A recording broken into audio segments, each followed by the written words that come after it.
and welcome to Project HR, a podcast dedicated to building better workplaces. Project HR is brought to you by Projections, an IRI company. IRI helps organizations navigate workplace challenges, improve employee engagement and productivity, manage labor relations, and implement effective communication strategies to achieve their goals. For more information, you can visit Projections online at projectionsinc.com. I am Jennifer Oraquad, Director of Business Development for IRI, and your host for today's episode of Project HR. By now, we all understand that supporting diversity, equity, and inclusion isn't just the right thing to do. It's also essential for business success. A 2020 McKinsey study certainly confirmed this, tracking 6 years of data to find that more ethnically and culturally diverse businesses are as much as 36% more profitable than their less diverse counterparts, historically outperforming the others in terms of innovation, market share, retention, and more.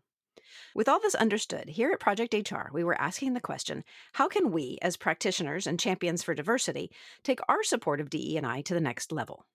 Today, I'm joined by Melinda Epler, founder and CEO of Change Catalyst, a training, consulting, and coaching practice centered around inclusion. Melinda has over 25 years of experience developing inclusion strategies. She's host of the Leading with Empathy and Allyship podcast and author of the hot off the presses book, How to Be an Ally: Actions You Can Take for a Stronger, Happier Workplace. Melinda, welcome to Project HR. Hello. Great to be here. Thank you. So I don't often start with the negatives, but I think it's important for us to understand the impact of not having an inclusive workplace. Can you start with the downside of not prioritizing diversity, equity, and inclusion? Yeah, absolutely. So you and the McKinsey study that you quoted earlier is a great resource for this. But you'll have higher rates of turnover. It's one of the keys, especially with people with underrepresented identities, tend to leave workplaces where they don't feel they belong, where they don't feel safe, where they don't feel included, where they're not equitably paid or promoted. So turnover is a big piece of that. And then also inclusion leads to innovation. And when you don't have that, when you don't have psychologically safe spaces where people can really step up and contribute fully their expertise and their skills and their ideas, then you don't have innovation, right? So you're not creating innovative products. You're not troubleshooting. You're not doing a great job of troubleshooting common issues in the workplace that can be solved with a diverse and inclusive team.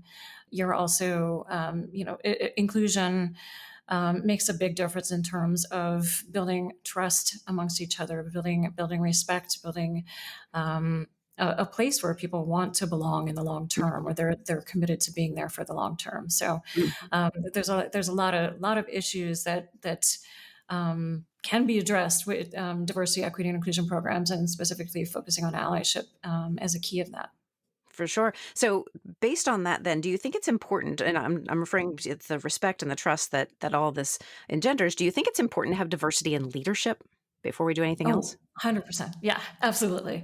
Absolutely. For a number of reasons. One is that, diverse and inclusive teams are research shows that they're more productive, that they bring in more greater revenue. And I mean, there's a lot of business cases around that, and as well as when you want to increase your representation across the company and have a more diverse workforce, you want people to see that they can be leaders, that they see themselves reflected in the leadership team as well. For sure. So becoming an ally is something you've been championing for quite a while. How did you find your way to allyship? Yeah. So I will say I first found my way to diversity, equity, and inclusion. I found myself a few years ago. I was an executive at an international engineering firm, and I found myself in an environment that was not inclusive, that was a fairly toxic workplace where I was the only woman in a leadership team of 19 and was made to feel that I don't belong, that I experienced microaggressions, little daily experiences, actions, words that were belittling, that were harmful to me, and it took me a while to actually realize that it was happening. And then I started to realize. Then I actually read an article about toxic workplace culture and microaggressions, and that was a big awakening moment for me, where I realized it wasn't me, that it was the world, the culture around me that was really failing me in that moment, and so I started looking at our data internally and realized it really wasn't just me that, Right. that we had higher turnover rates for women and people with underrepresented identities across the board. Mm-hmm. And I realized, I started to create change in that organization and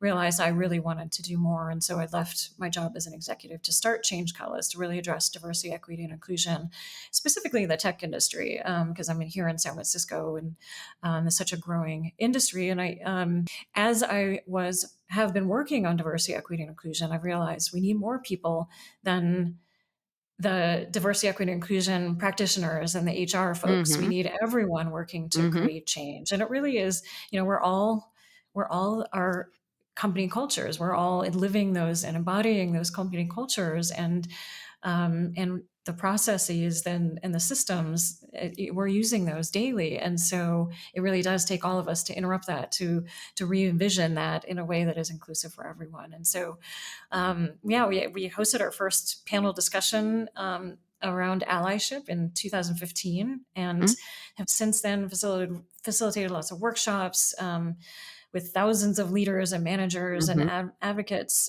working to create change there, Yeah. building allies, coaching leaders as well to be better allies and inclusive leaders, and then helping organizations to build allies in their companies. And so flash Right. forward 6 years later, recently dictionary.com just named allyship the word of the year for 2021. So Really? yeah. So it's That's fantastic. definitely, it's a growing movement, I would say, Yeah, for sure. Well, for and in fact, our change. listeners might recognize your voice from your TED Talk, Three Ways to Be a Better Hmm. Ally in the Workplace. I know that reached 1 million views in the first 24 days of its release. Hmm. What was that experience like? Yeah, well, it was an amazing opportunity. I was honored to be asked, and I would say that the TED team asked me to talk about a different topic, but I Mhm. felt it was really important to talk about allyship. So I worked to convince them that it was the Mhm. right topic. That process was a is it's a significant one if you're creating a TED talk. Yeah. It's a huge process to create a TED talk, and it requires scripting and memorizing and working with the TED team Yeah. over a few months. And for me, it brought out a lot of the imposter syndrome I thought that I had Yeah. let go of long ago. It Right. brought it all up because to think that I might reach 1 million people. Right. That's there's a lot of pressure there.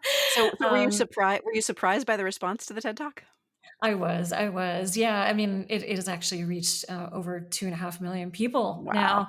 Wow. I'm glad I didn't know at the time because I probably would have been Mhm. even more terrified. But it was, yeah, I mean, it's incredible to see the reach and also how it impacts people. And so I regularly get emails and direct messages on social media from people who tell me how it's changed them, how it's changed their lives, and sometimes also meet people and they tell me it's changed their lives in one way or another. And that's why I do this work. That's so it really fuels me. Yeah, it's great. So clue us in a little bit here. What is the difference between supporting DE&I and actually becoming an ally? Mm. Well, it depends on what that support looks like, really. What are you just saying that you support it, or are you actually taking action?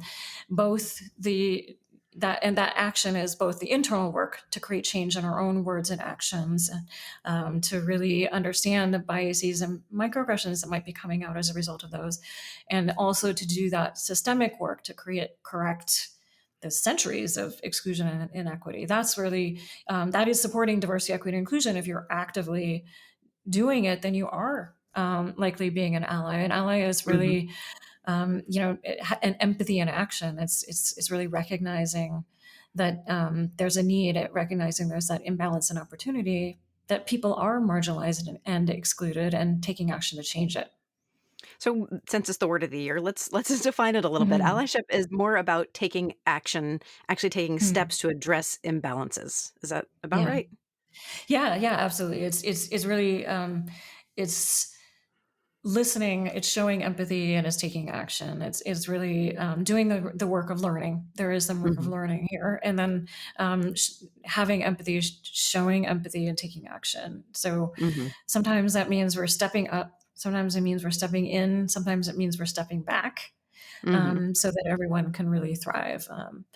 Yeah, and it's I guess at its core, it's using your power to take action in solidarity with someone Hmm. or a group of people with a marginalized identity. So, how do we, our listeners are HR practitioners at the highest levels. How do we assess the current state of this kind of representation in our own workplaces? In terms of representation, usually when we're talking about representation, we're talking about diversity in the Hmm. company. So Hmm. you want to have a company that is representative of the population. Are you representative of your customers? Are you representative of the diverse world we live in? And if you're not, then you have some work to do. Hmm. So there's assessing the current state of diversity, and there's also assessing the current state of equity, which is that it's not enough to have representation. We know from data shows that women and people with underrepresented identities across the board are underpaid, undercompensated, and in our workplaces, and also under promoted in our workplaces pretty Hmm. significantly. So that's when we talk about equity, and that next step. That there's the D, the E, and the I. I is Hmm. inclusion, and that is and there are lots of ways that you can measure inclusion as well. There's some great inclusion surveys out there that you can implement, or you can include some inclusion metrics in your engagement survey as well. So it's really looking at multiple ways, multiple areas of data in your organization, really looking at them from a cross section of identity, and because if you're looking at equity and pay, for example, you want to look at not at gender, you want to look at race, and you want to look at race and gender to see if women of color, for example, are underpaid, because they generally are. So, on that note, are there groups that are in need of allies that we might not consider right away? Yeah. Most people come. There are different entry points into allyship, and most people have one particular group that they have started to become an ally for first. Generally, that's gender, particularly women, and Hmm. lately, especially also race and ethnicity, but particularly Black and sometimes Latinx folks. So the people who are continuously left out of and need allyship are people with disabilities. Mm. Also, Indigenous people who have experienced extreme forms of oppression and systemic discrimination and exclusion across our country and across the globe. LGBTQIA plus folks, especially when you look at the intersections of race. Intersectionality is important overall. Really looking at women of color, women with disabilities of color, for Mhm. example, Mhm. trans women with disabilities of color, right? So the more intersections you have of your identity, the more likely you are to be marginalized at higher rates. So Mhm. also people who are non-binary, veterans are often left out, and are Mhm. often underhired and undervalued in our companies. Mhm. People who have been incarcerated, religious minorities, age discrimination, and particularly across the intersections as well of gender. Mhm. So there's a quote from your book that I love so much about there being no magic wand that creates diversity, equity, and inclusion. Can you tell us a little bit about that? Yeah, yeah. So the full quote is, "There's no magic wand that creates diversity, equity, and inclusion. Change happens one person at a time, one action at a time, one word at a time." Mm. And Mhm. that it really is about all of us working together to create this change. It really does take all of us to move our cultures forward, to move our companies forward, to create change. All right, Melinda, we're going to take a quick sponsorship break right now. But when we return, I want to talk about your 7 steps to becoming an ally. So stay with us. Your frontline leaders need skills and knowledge to support your organization's growth. They've got to motivate their team, support employees when they struggle, and connect with their people, all while continually improving their own skills. To help make your organization more successful, the A Better Leader team has created a free guide to selecting and educating your leaders. Before you hire another supervisor, before you give another merit-based promotion, read this practical guide. The 4 qualities that make great leaders provides practical tips on creating better leaders for your organization. The free guide also includes actionable steps on testing potential hires for these qualities during the hiring process, so your supervisors have what they need from day one. Download this guide now at projectionsinc.com/abetterleader. You'll be glad you did. I'm back now with Melinda Epler, author of How to Be an Ally, Actions You Can Take for a Stronger, Happier Workplace. Now, Melinda, before the break, we said that change happens one person at a time. Can anyone be an ally? Oh, absolutely. And we should all be allies. Ultimately, if you're listening to this, you have some amount of privilege, and there's always somebody with less privilege than you that needs your allyship. And then we can also be mutual allies. I can be an ally for you just as you can be an ally for me. And your book is centered around 7 steps that we can use to take action as an ally. What's the first step? The first step is to learn, unlearn, and relearn. Often history books and even Wikipedia are written from one point of view, so that there are gaps in our understanding at the very beginning of our lives. And so it's important to unlearn some of that history and relearning it from diverse perspectives. Pay attention to who's writing the articles and books you're reading, the podcasts you're listening to, the TVs and films and videos you're watching. Really look for diverse, underrepresented voices and perspectives. And the second piece of this is that most of us have friends that look like us. So in order to learn about people who aren't like us and understand their unique experiences, we have to grow our networks. Follow diverse people on social media, attend talks and events that are created for people who are not like you. And so that you can really, really branch out and expand your network so that you can learn. I like that. That's a great little mantra. So that leads us right into step 2, which is all about initiating changes within ourselves. Yeah. So step 2 and 3 are actually about doing no harm ourselves.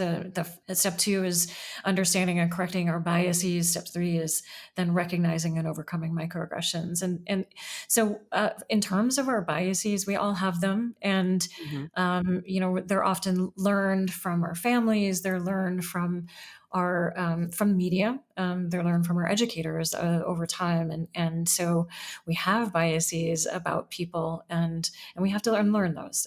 We have to work to address those in ourselves so that they don't come out in harmful ways.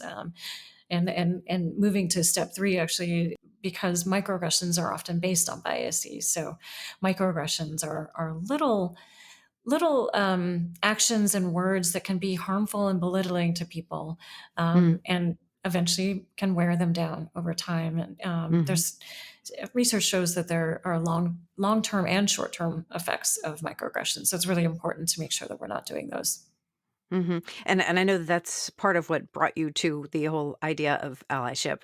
So can you tell us a little bit more about the process of trying to reprogram yourself when it comes to microaggressions? Yeah, the first step is to really understand them, understand what they are. And there's some common phrases that we have often have in our vocabulary that we just need to eliminate and reframe.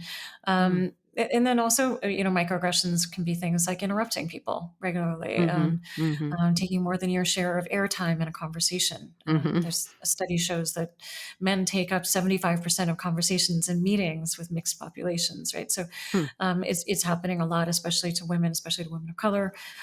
So it's really, the first step is learning about them. The second step is observing yourself. And when you do them, and the third step is interrupting that so that you don't do them. Recognizing when a microaggression might occur and stopping yourself before it comes out. So, and then step 4 is where allies become advocates. What does that entail? Yeah. So as an advocate, you're amplifying people's voices. You're mentoring people that could use your support, your expertise in helping them develop their skills. You're also sponsoring people. So sponsorship is using your power and recognizing that you have influence and opening up your networks for people. They probably have the skills to succeed, but they may need the networks to succeed. And so that's opening your doors and recommending people for opportunities and so on. So a lot of different ways to advocate for people. Those are just a few. And one thing I found really interesting was that you include volunteerism as a way to be an advocate. Is this just about simple representation, or is it about modeling allyship to others outside of, your immediate sphere of influence? As a volunteer, you can we definitely in our industries have a lack of representation, and so you can mentor people who are early in their careers. You can mentor people who are Mm. still in the education process, so that Mhm. they thrive in your community. So it is that part is about representation, and then also, yes, modeling allyship to others outside your immediate sphere, as you say. Mhm. Really stepping up. And I would say that in terms of modeling allyship, it's really about showing people your own process as you're Mm. learning, as you're growing. Speak up Mhm. about it. Tell Mhm. people about it. Show what you're learning. Mhm. And when you do that, you're telling your own story and bringing more people into understanding what it's like to be an ally and what that looks like to be an ally, and that you do make mistakes. Make sure that you're Mhm. owning those mistakes publicly, and so that everybody knows that what those mistakes are, that it's okay to make mistakes as long as you apologize for them and keep learning. And I love that idea of that humility being a part of this process of learning to be an ally. Mhm. That's fantastic. Yeah. All right, Melinda, we're going to take some time out for another quick break. We'll be right back after this.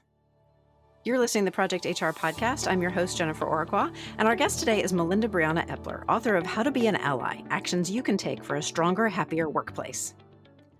And we are back. So, Melinda, step 5 is about being more proactive in your advocacy and your allyship. Is that fair to say?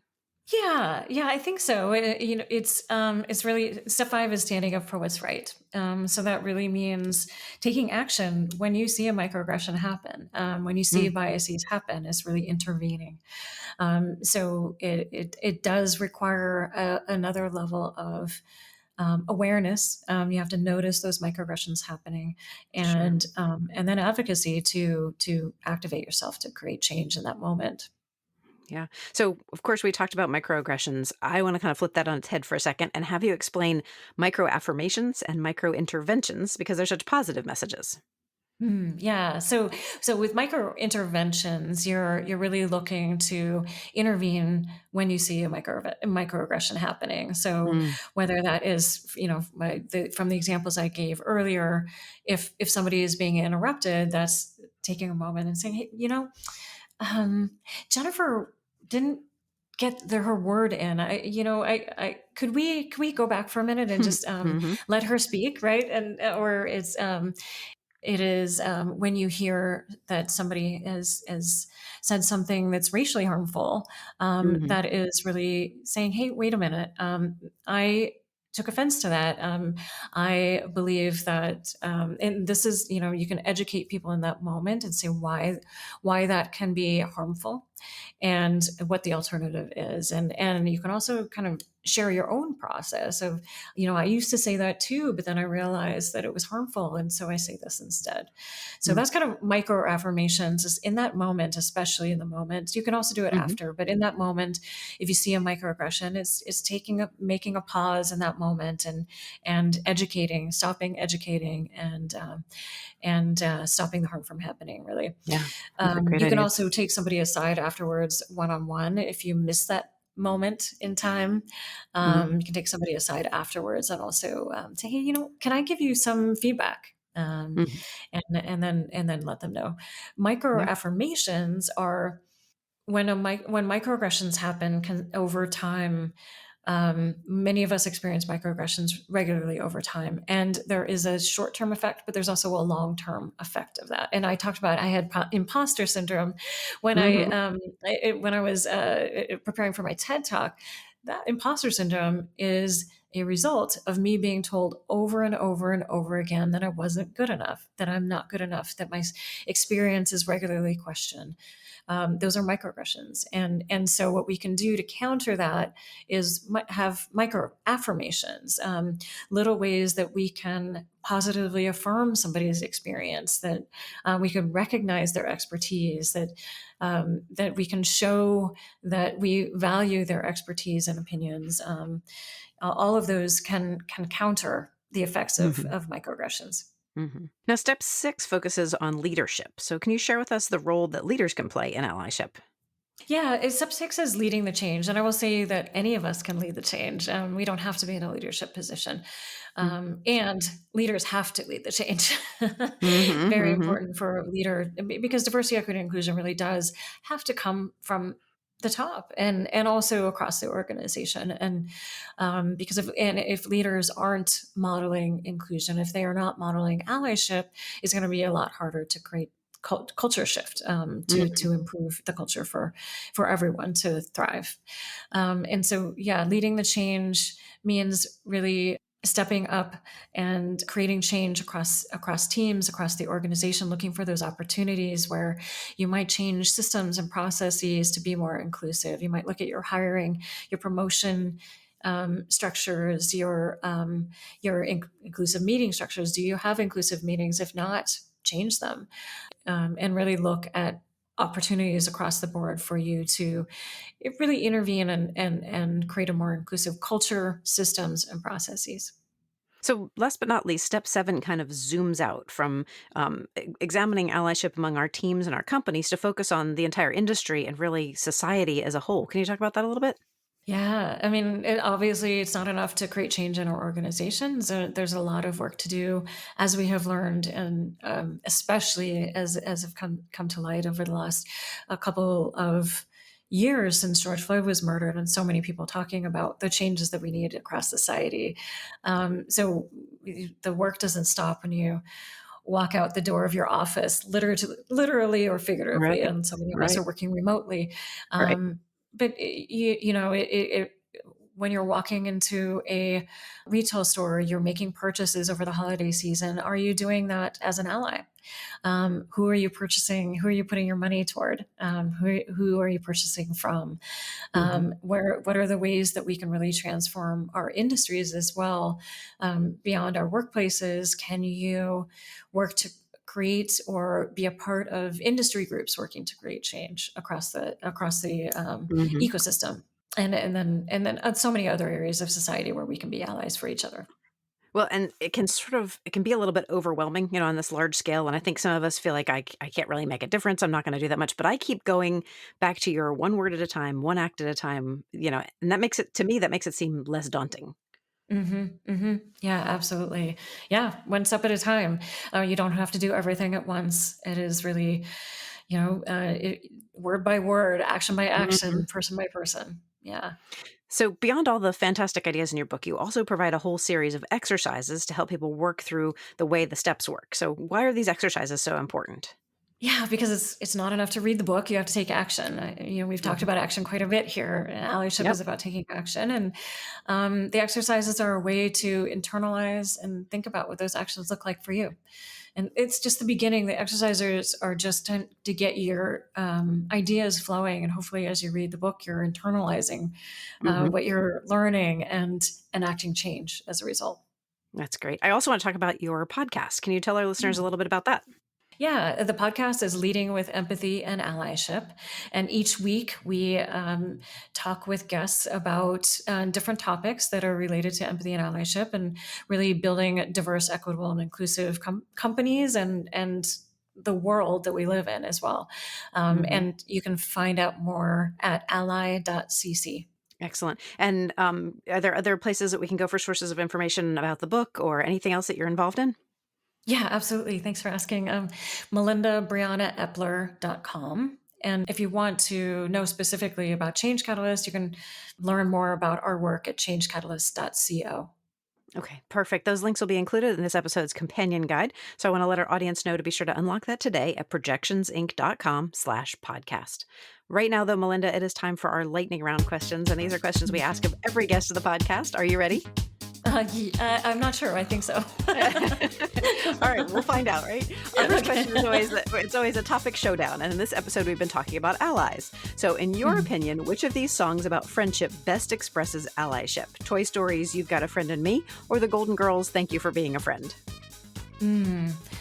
Okay, yeah, this one is a tough one because I actually think allyship is more than friendship. Yeah. And so I'm trying to think of an alternative, and I can't think of a good allyship song as a third alternative. So Yeah. I'm going to challenge your listeners actually to find me Yeah. on social media and tell me a song that comes to mind around allyship. That's a great idea. All right, Melinda, what is the best book that you've read recently? So I am in the process of reading Barack Obama's A Promised Land, and I love it, and it's long. And I will also say, I also want to give another plug though to a book that is on my bookshelf that I'm ready to read next, which is Minda Hart's Right Within. And Minda is such a great human, and we've spoken together, and she'll be on my podcast in a few months, and I just so appreciate her work, and I think it's really important as allies to really understand the other side of allyship, which is how to heal from that racial trauma that people experience. I love that. I love your perspective. So what's your favorite thing about the work that you do? The impact, 100%. The stories that people share with me about how I've helped them, and really that's why I do it. Not for the stories, but for the impact to really change the world, to make the world a better place. So what's the best piece of advice you've ever been given? Step into your power. That's from my executive coach, Susan Gear. Love that. All right. Finally, who or what inspires you? People who inspire me are who have dedicated their lives to creating change in the world. So Nelson Mandela, Barack Obama, Cesar Chavez, many civil rights leaders are inspirational for me. And then I would also say that anybody working every day on diversity, equity, and inclusion is inspiring because the work is difficult. It's often toxic, and you work with people, that to bring them into awareness and commitment to action, and most of those folks are undercompensated and undervalued. So if y'all are listening, I appreciate you, and you inspire me. Yeah. Thanks so much for joining me today on this week's episode of Project HR, Melinda. I really appreciate the conversation. Thank you. I want to thank our listeners also. This is your reminder to grab the companion guide for this episode at projectionsinc.com/podcast. If you'd like to be on Project HR, or you know someone who would, feel free to email us at projecthr@projectionsinc.com. And last, but certainly not least, to make sure you never miss an episode of Project HR, I hope you'll subscribe to the podcast. Drop us a line, leave us a review, or give us a handful of stars wherever you get your content. That's it for me for now. Let's make it a great day at work.